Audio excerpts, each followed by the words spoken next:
2012, I released the second mixtape, but it was an extension to Fruit Punch Volume 1 mixtape. And then we called it Fruit Punch Volume 1 Reloaded.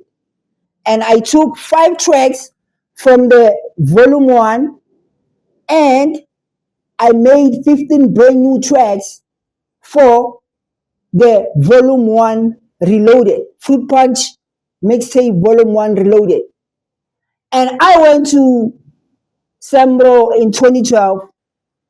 And at the time, the digital it was not that, strong. They were still, adapting to the digital space, because at the time Facebook was not that really old because it was 2012.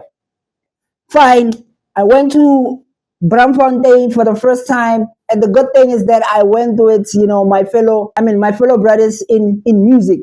I went with my producer, Odyssey, my big bro, and I also went with Brahmazi, another big bro of mine, Sir Drop Entertainment. Back in the days, they know who I'm talking about. And I also went with Buso Face. Basically, I went with Ink. Ink, it was Buso and Mazwi Pramaj.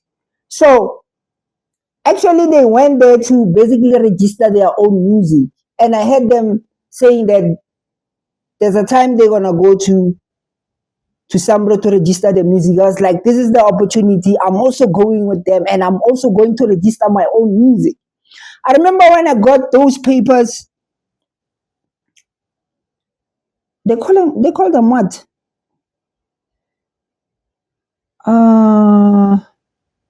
Did something. I forgot. That was a long time ago, by the way.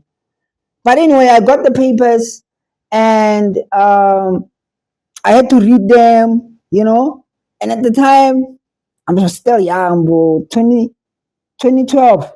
I was still in my 20s, early 20s. And I look at the paper,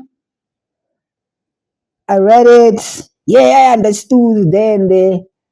But there was this one particular section, I was so freaking lost. Like, I couldn't understand. Next of kin. Like, what is the next of kin? I'm like, I don't know what is the next of kin.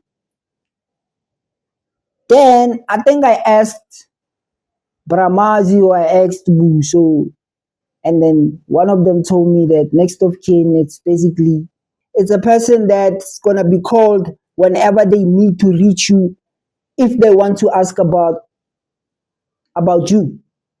Anyway, signed the papers, finished, and then I think I also had a CD. That CD had 20 tracks in it. This is a crazy story. So, Fruit Punch Volume 1 Reloaded, it was actually a mixture of like international beats and also my big bro's beats, Odyssey. And I didn't know at the time that you need to register only the songs that you have rights to. Because I didn't have the rights to register for all the international beats that I actually used in my mixtape. Anyway, but the good thing about, should I say the good thing or the bad thing? The thing is, at the time, I was not like making like those big moves that I finally made, after a couple of years. So that project didn't really make money.